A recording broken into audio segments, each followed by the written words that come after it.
GESAT, c'est exactement CCCM. Ouais, gestion des sites d'accueil temporaire. Pas mal de pays qui n'utilisent pas le terme, l'acronyme CCCM.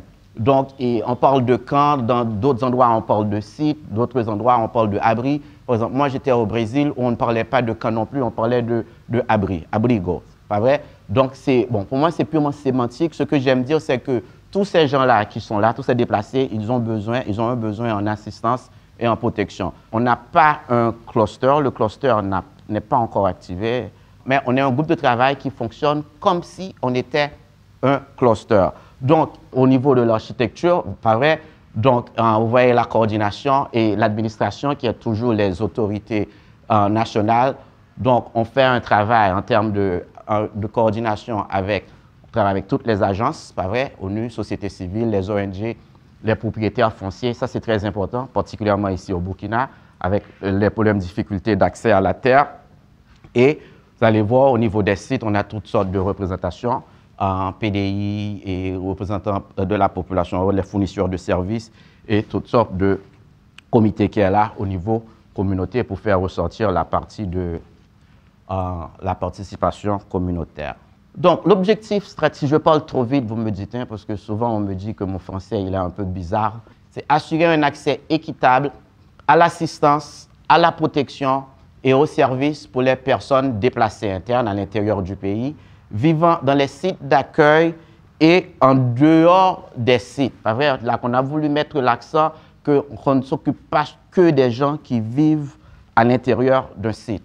En dehors des sites, des fois on dit sites ou établissements similaires, en améliorant leur qualité de vie et leur dignité, très important, pendant le déplacement, tout en recherchant et faisant le plaidoyer pour des solutions durables. Et les solutions durables aussi, c'est tout un autre module qu'on fait en général. Pas vrai?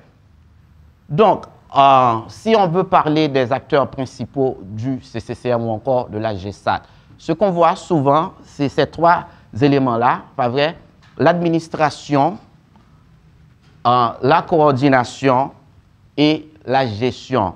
Donc, qui ont tous un même objectif, un même but, qui est quoi? C'est d'améliorer les conditions de vie des personnes déplacées internes. Donc, on va voir plus spécifiquement ce que fait chacun, pas vrai? Et là, encore une fois, on parle dans le contexte de PDI aussi. L'approche cluster, pas vrai, en général, utilisée dans un contexte de personnes déplacées internes de PDI et non pas nécessairement dans une crise de réfugiés. Donc, qui est très distinct si c'est une opération purement réfugiée et versus une opération PDI. Donc, ça, c'est...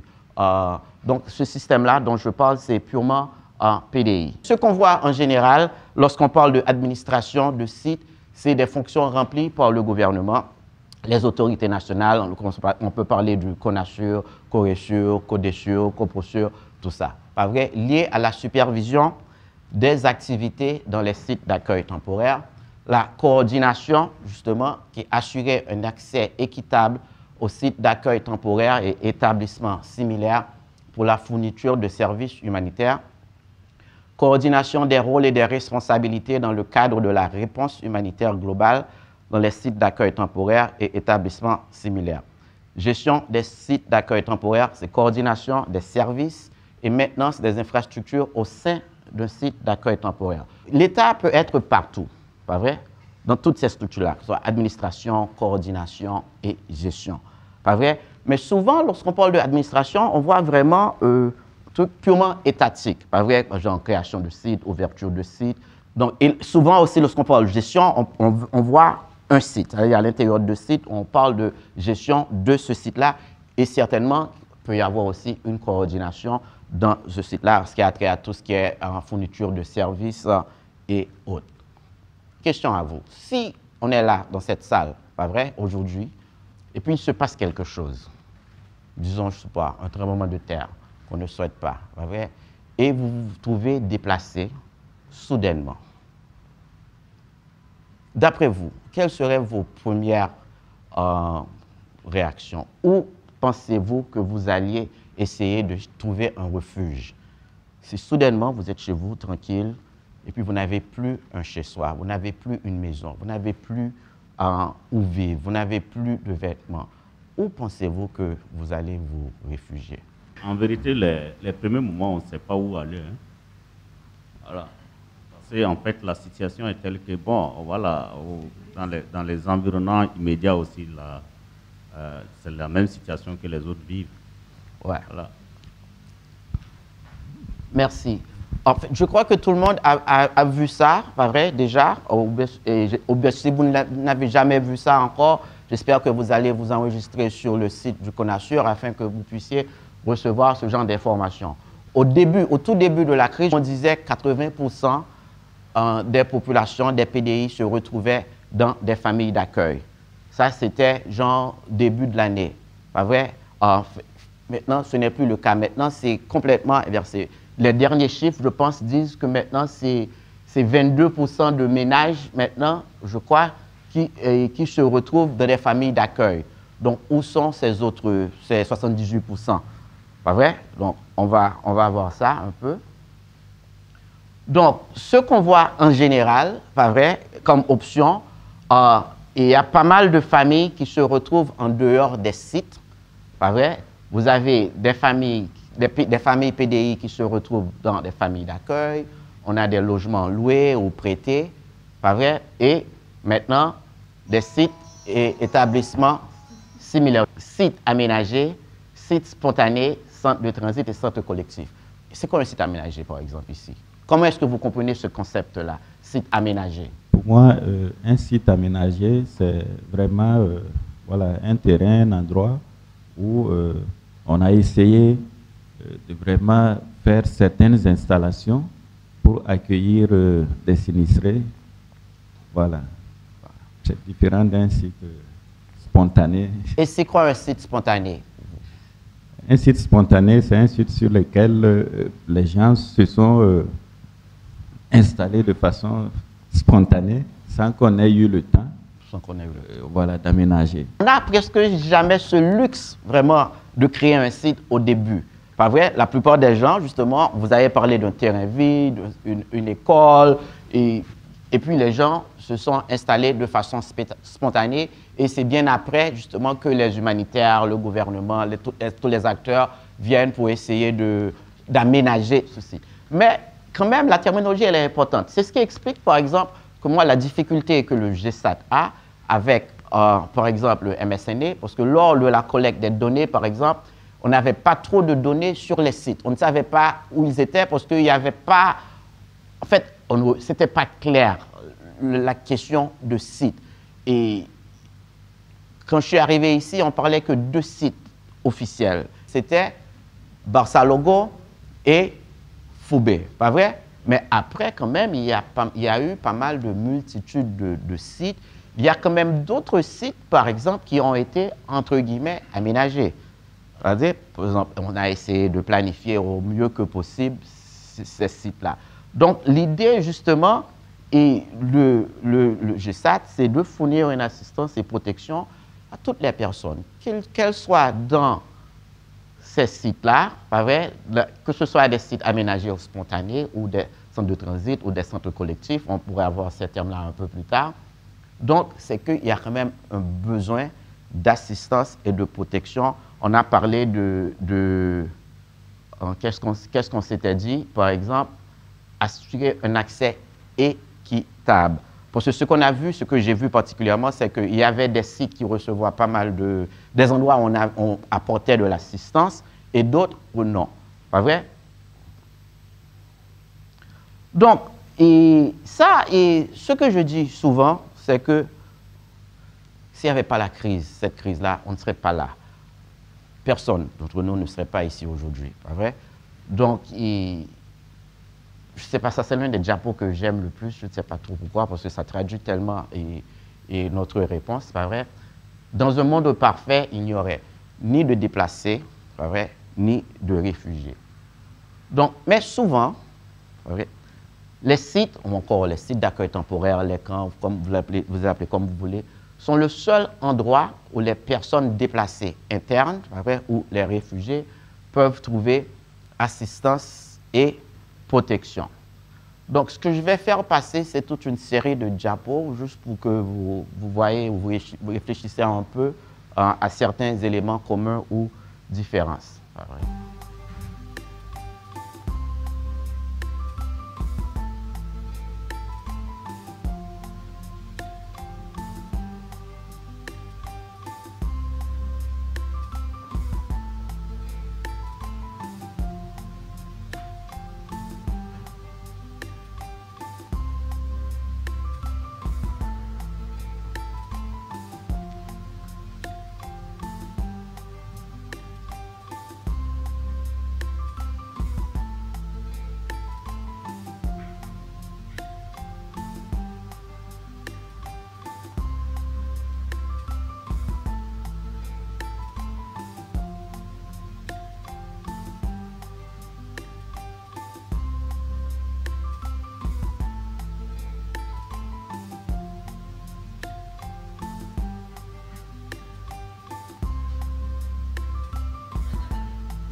Alors, qu'est-ce que vous avez pensé de ces images-là?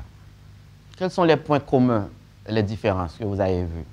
Il y a des endroits où c'est structuré, où c'est organisé, où c'est aménagé, alors que dans d'autres, il n'y a pas de structuration, il n'y a pas d'aménagement, les gens ont fait comme ils peuvent, ils se sont débrouillés.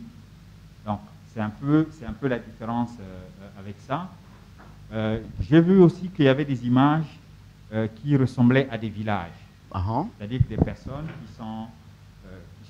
qui ont intégré le village et qui ont commencé à construire comme s'ils étaient intégrés dans le village. Donc, il y a des choses que les bénéficiaires, les personnes en détresse ont commencé par faire de par eux-mêmes. Et il y en a d'autres où c'est d'autres qui sont venus les aider à s'organiser et à améliorer la situation dans laquelle ils sont. Très bien, merci. La grande différence, c'est est-ce que le site a été structuré et pensé pour l'accueil de déplacés ou pas. En général, les images qu'on voit beaucoup à la télé avec des lignes de tentes, on comprend bien que ça a été pensé pour créer des secteurs, des blocs, que chaque bloc ait des facilités, enfin des structures eau, assainissement, etc. Et que ça a été aussi créé d'une façon qui favorise la représentation communautaire, dans le sens où on peut avoir des représentants de secteurs, des représentants de blocs, etc. Alors qu'il y a d'autres types de sites ou de camps, parce qu'en fait, dans les pays où on parle de camps, on ne parle pas de camps et de sites. On parle de camps formels ou officiels, qui sont des camps qui ont été construits à dessein par l'UNHCR, par IOM, par le gouvernement, ou de camps informels, qui est ce qu'on appellerait les sites spontanés ici. Donc en fait, c'est vraiment une question de mots, et où là, clairement, quand on y va, on voit bien que les gens se sont installés d'eux-mêmes et que ça n'a pas été pensé. Ça peut être un parking, ça peut être un terrain vague dans une ville, dans une zone urbaine ou périurbaine. Ça peut être un peu tout, ça peut être des bâtiments en ruine, où les gens vont installer des bâches et il y a plusieurs familles qui vont vivre là, où clairement, ça n'a pas été pensé à l'avance pour l'accueil de déplacés et c'est pas fait ni pour la réception d'assistance, ni pour la protection des gens, que ce soit la protection mentale ou physique. Dans les différentes diapos, différentes photos qu'on a vues, on a vu toutes sortes de sites aménagés, non aménagés, spontanés, structurés. Vous avez vu des villas, vous avez vu un peu de tout. Pas vrai? Donc, c'est pour vous dire que le problème de déplacement, c'est pas simple. Il est très complexe. Pas vrai? Il est très complexe. Donc, qu'on doit pouvoir penser à ce cycle de vie, parce que les camps, que vous les appelez camps ou sites, ils sont de nature temporaire. On a dit que les camps ou les sites, c'est une option de dernier recours. Par contre, que ce soit planifié ou pas, donc vous allez voir qu'il y a quand même un cycle de vie du site d'accueil temporaire, pas vrai? la planification, installation ou encore l'ouverture, la création du site. Cette deuxième partie-là, entretien et maintenance. Et final, la fermeture. C'est quoi le dénominateur commun là? Vous voyez, les solutions durables. Pourquoi est-ce qu'on met solutions durables ici, d'après vous? Qu'est-ce que ça implique? Par rapport au site d'accueil temporaire, il y a la question de temporalité, en fait. C'est-à-dire que c'est la finalité n'est pas définitive. C'est juste trouver un abri pour que ces personnes confrontées à des difficultés d'hébergement vivent un peu dans la dignité. Mais de toute façon, l'orientation, c'est de trouver des solutions durables. Voilà. La première chose, c'est que même si un site n'a pas vocation à durer, la réalité des faits, c'est que certains durent, et durent très longtemps. Donc c'est déjà dans la façon dont on planifie le site et on l'entretient, comment on réfléchit au fait que, à ce risque en fait, que ça dure, et où malgré tout, pendant ce temps-là, les gens on doit faire qu'ils puissent conserver un maximum de dignité, et du coup leur permettre de vivre dans des conditions les plus durables possibles. Exemple très concret, si on met en place un site et qu'on distribue des tentes qui vont être incapables de tenir la saison des pluies, et qu'au milieu de la saison des pluies, on sait qu'elles vont prendre l'eau et que les gens vont avoir tout le peu de biens qu'ils ont réussi à garder mouillés, on ne leur offre pas une solution digne et on va dire durable sur le court terme. Et puis il y a aussi le fait que quand on est dans une crise, il y a le risque d'arriver de plus de déplacés, et on doit pouvoir, quand on conçoit un site et qu'on l'entretient, garder ça en tête pour qu'il y ait de la place, pour que les gens puissent entrer dans le site, et éviter cette phase un peu de ballottement où ils ne savent pas vraiment où aller, où ils n'ont pas accès à de l'assistance humanitaire. Mais je pense que le point le plus important dans les solutions durables, c'est pas attendre le moment où il faut fermer un camp ou un site pour réfléchir à qu'est-ce qui empêche les gens de rentrer et qu'est-ce qu'on fait pour les aider à rentrer. C'est-à-dire que parfois, ils ne peuvent pas rentrer parce qu'il y a un conflit ethnique, parce qu'il y a leur zone d'habitation d'origine est contrôlée par une milice. Ça, c'est très difficile d'agir dessus. Après, d'autres fois, on se rend compte qu'en fait, si on les aide à reconstruire leur maison dans leur zone d'origine, si on les aide si on aide à ce qu'il y ait un système éducatif en place, ou si on répare les réseaux d'eau, ils rentreront. Et en fait, je pense qu'il ne faut pas attendre la résolution des conflits pour essayer de cibler ces personnes qui ne rentrent pas pour des raisons très matérielles, et où finalement, les acteurs humanitaires pourraient aller dans les zones d'origine et travailler sur ces thématiques qui permettraient déjà à ces personnes-là de rentrer. Et je pense qu'un problème souvent, c'est qu'on attend d'avoir une énorme pression gouvernementale pour fermer un site, pour commencer à se dire « Ouh là là, qu'est-ce qu'on va faire des gens? Il faut qu'on pense à des solutions durables ». Parce qu'en fait, on n'a juste pas réfléchi avant, parce qu'on était concentré sur la création du site, l'accueil des gens, l'entretien, et où finalement, toute la partie et après, qu'est-ce qui se passe? Qu'est-ce qu'on fait? Comment on aide les gens à pouvoir sortir de ce site de façon digne et sûre et durable? On l'oublie. Et je pense que c'est ça qu'on doit garder en tête dès le début, pas juste au moment où on doit fermer. Moi, je voyais beaucoup plus le fait de veiller à ce que les personnes qui sont accueillies au sein des sites d'accueil temporaire, que ces personnes puissent être autonomes. Je voyais beaucoup plus l'initiation aux activités rémunératrices de revenus, par exemple. Faire en sorte que ces personnes puissent se passer de l'aide, puissent toujours dépendre, que ces personnes ne soient plus dépendantes des sites qui les accueillent et qu'elles puissent aller ailleurs, même si ce n'est pas dans leur zone d'accueil. Pour cette partie-là, ce que j'aime dire, c'est que l'entretien et maintenance, c'est la partie souvent la plus longue et la plus coûteuse. On sait qu'on ouvre un site, mais il y a un truc qui est clair qu'on ne sait pas.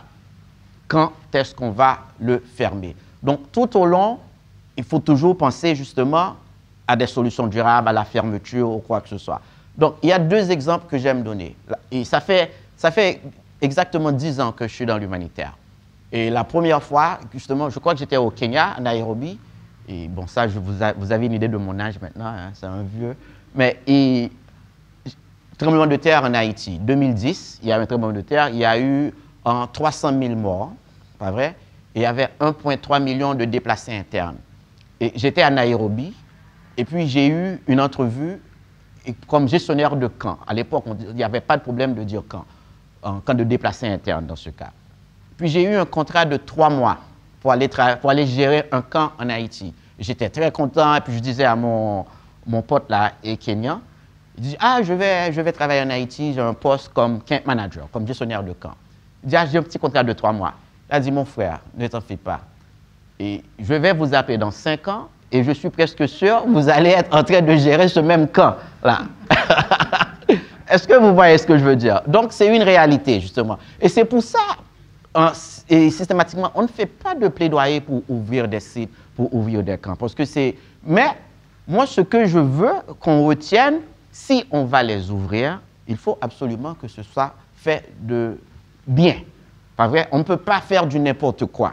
Pas vrai? Donc, ça doit être fait très bien, d'où la question, justement, de la nécessité de bien gérer ces sites-là, ou ces espaces-là. Donc, encore une fois, c'est la partie souvent, parce que qu'ils soient spontanés ou aménagés, il faut quand même un minimum, parce qu'on a parlé de vivre dans la dignité, vous avez dit promiscuité, vous avez tous des problèmes de protection, violence basée sur le genre qui viennent avec la question des camps ou encore la question des sites d'accueil temporaire. Et solution durable, parce que vous avez vu l'un des objectifs est aussi que le CCCM ou encore la GESAT fait aussi ce genre de plaidoyer pour les solutions durables, parce qu'on sait que ce n'est pas évident. Vous avez dit un mot-clé, même si la crise termine aujourd'hui, par exemple, ça ne veut pas dire que demain, les gens pourront retourner chez eux, parce qu'ils ont tout perdu, pas vrai? Donc, il faut qu'on puisse les ramener à la façon où ils vivaient avant, pas vrai? Ils peuvent retourner chez eux, terrain, tout ça, documentation et autres. Donc, et on va voir justement d'où l'importance de l'engagement communautaire, de la participation de ces personnes déplacées. Parce que ce qui est important, quand je suis arrivé ici, justement, l'une des problématiques que je voyais, c'est, en parlant de sites, c'est ne pas faire de ces sites-là des lieux d'attraction. Pas vrai? De ne pas créer un pull factor. Pas vrai? Et je crois qu'il y avait une question, lorsque moi j'ai fait cette présentation, on parlait de cohésion sociale et l'assistance aux communautés hautes. Et ça, la question de gestion de site a beaucoup évolué. Parce qu'avant, effectivement, au tout début, tout le focus était sur les personnes déplacées internes. C'est pour ça que hier, que j'ai voulu insister sur le principe ne pas nuire. Pas vrai? Parce qu'on peut créer beaucoup de conflits, justement, en ignorant les communautés hautes. Une autre réalité, souvent, vous voyez, souvent, dans beaucoup de cas, les personnes déplacées internes vivent mieux que les communautés hautes. Donc, tout ça, il faut vraiment faire la balance, justement, afin de s'assurer d'une cohésion. Parce qu'on s'était dit qu'au tout début de la crise, justement, il y avait 80% des personnes déplacées internes qui étaient dans les familles d'accueil. Qu'est-ce que ça faisait? Ça faisait justement que les ressources, bah vrai, les ressources qui étaient déjà limitées, maintenant, sont devenues beaucoup plus limitées. Donc, qu'est-ce que la gestion de site? D'après vous, qu'est-ce que la gestion de site? Et voilà comment la gestion de site est caractérisée. L'idée, c'est quoi? C'est de fournir assistance, pas vrai, et protection. On a parlé de droits, on a parlé des principes humanitaires hier, standards. On n'a pas trop parlé de standards, mais bon, on a un peu évoqué ça. Et avec la participation de la communauté. Et c'est ce qui fait, c'est ce qui va... On a parlé de ne pas dépendre de l'assistance. Et encore une fois, c'est pour ça que vraiment, vraiment, il faut insister sur ce premier principe, une condition sine qua non, ne pas nuire. Parce que offrir de l'assistance, ça ne veut pas dire qu'on est vraiment en train d'aider. Pas vrai? Donc, la façon dont l'assistance est apportée, elle est vraiment essentielle, cette façon-là. Parce que si les gens ne sont pas impliqués, pas vrai? Donc, vous pouvez apporter, vous pouvez donner tout ce que vous pensez dont ils ont besoin, et puis ça ne va pas aider à grand-chose. Donc, c'est de fournir, voilà, ça c'est ma maison préférée, pas vrai? Donc, le chapeau là, la gestion du site, fournir assistance, protection à tous les groupes, pas vrai, et en respectant les droits standards internationaux dans la mesure du possible, parce que ce n'est pas toujours évident. Encore une fois, le contexte est très important, mais avec la participation de tout un chacun. La participation, pourquoi on le fait? C'est un droit, favorise le sentiment d'implication, la responsabilité, contribue à une élévation des standards, aide à prévenir, ce qu'on a dit, la dépendance et mène à l'autonomie, parce qu'on veut créer une solution au-delà du déplacement.